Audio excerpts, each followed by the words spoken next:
നമസ്തേ.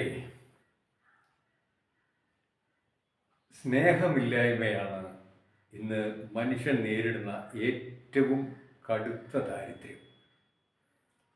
പരസ്പരം സ്നേഹിച്ചു വളരാനുള്ള ഒരു അന്തരീക്ഷം പല വീടുകളിലും നഷ്ടമായതാണ് ഇതിനൊരു പ്രധാന കാരണം.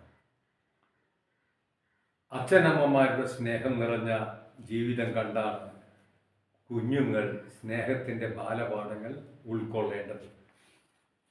എന്നാൽ ഇന്ന് പല കുടുംബത്തിലും ഭാര്യമാർ, ഭർത്താക്കന്മാർ സ്നേഹവിശ്വാസങ്ങളില്ലാതെ പരസ്പരം മത്സരിച്ച് ജീവിക്കുന്നതാണ് കാണാൻ കഴിയുന്നത്.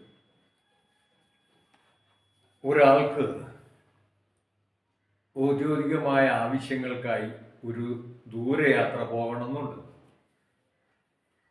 പിറ്റേന്ന് വെളുപ്പിന് 5 മണിക്ക് ഉണരണം.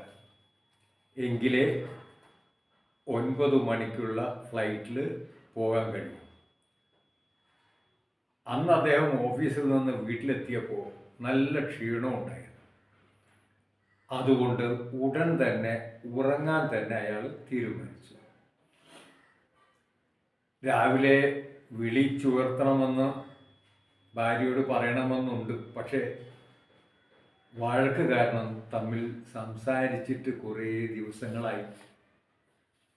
അതുകൊണ്ട് എന്നെ 5 മണിക്ക് വിളിച്ചുണർത്തണം എന്നൊരു കുറിപ്പ് എഴുതി ജോലിക്കാരിയുടെ കൈവശം കൊടുത്തുവിട്ടു. അദ്ദേഹം ഉറങ്ങാൻ കിടന്നു. ഉറങ്ങാൻ കിടന്ന അയാൾ രാവിലെ കണ്ണ് തുറന്നപ്പോൾ മണി 9 ആയിരിക്കുന്നു.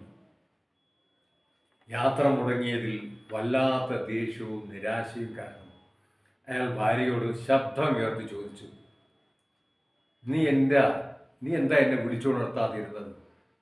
ഭാര്യയ്ക്കും ദേഷ്യം വന്നു. എന്നോട് എന്തിനാണ് ദേഷ്യപ്പെടുന്നത്? ഞാൻ നിങ്ങൾ ആവശ്യപ്പെട്ടതുപോലെ ചെയ്തല്ലോ.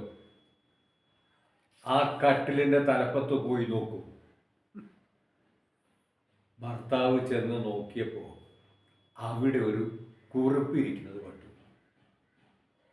അതിലിങ്ങനെ എഴുതിയിരിക്കുന്നു, മണി 5 എഴുന്നേൽക്കൂ. ഇങ്ങനെ എഴുതി വെച്ച ഉറങ്ങുന്ന ആള് എങ്ങനെയാണ് ഉണരുക എന്നയാൾ ഭാര്യയോട് ചോദിച്ചപ്പോൾ ഭാര്യ പറഞ്ഞു, നിങ്ങളും ഇന്നലെ ഒരു കുറിപ്പല്ലേ തന്നു വിട്ടത്? എന്നോട് നേരിട്ട് പറഞ്ഞില്ലല്ലോ. ഭർത്താവ് മിണ്ടിയില്ലെങ്കിലും അദ്ദേഹത്തിന് അത്യാവശ്യമായി മീറ്റിങ്ങിന് പോകാനുള്ളത് കൊണ്ട് എന്നെ ആ പോവാനുള്ള കാര്യം ആലോചിച്ചെങ്കിലും ഭാര്യയ്ക്ക് വിളിച്ചുണർത്താമായിരുന്നു. അതുപോലെ വാശിയും വൈരാഗ്യവും മറന്ന് എന്നെ 5 മണിക്ക് വിളിച്ചുണർത്തണമെന്ന് ഭാര്യയോട് ഇദ്ദേഹത്തിനും പറയാമായിരുന്നു.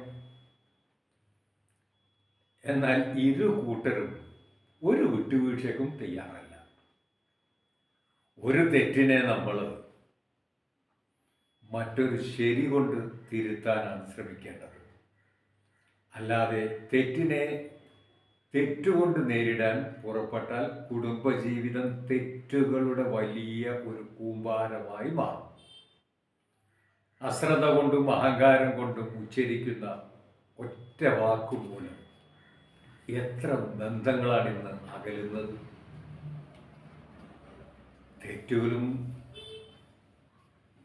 ദുർബലതകളും ഇല്ലാതെ ഈ ലോകത്തിൽ ആരുണ്ടാവില്ല. ഭാര്യ ഭർത്താക്കന്മാർ പരസ്പരമുള്ള പരിമിതികളും കുറവുകളും നല്ലവണ്ണം മനസ്സിലാക്കണം.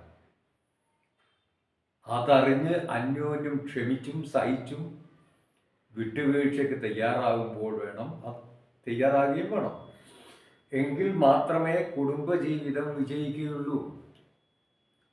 ഭാര്യ ഭർത്താവിനും ഭർത്താവ് ഭാര്യയ്ക്കും തല കുനിക്കാൻ തയ്യാറാകാത്ത കാലമാണിത്. ആ അന്തരീക്ഷത്തിൽ വളരുന്ന കുട്ടികൾ മാതാപിതാക്കളുടെ മുമ്പിൽ തലകുനിക്കില്ല. അതുകൊണ്ട് പരസ്പരം അറിഞ്ഞ് സ്നേഹിക്കാൻ അച്ഛനമ്മമാർ തയ്യാറാകണം. അവരുടെ കുഞ്ഞുങ്ങൾക്കും അതൊരു മാതൃകയാണ്.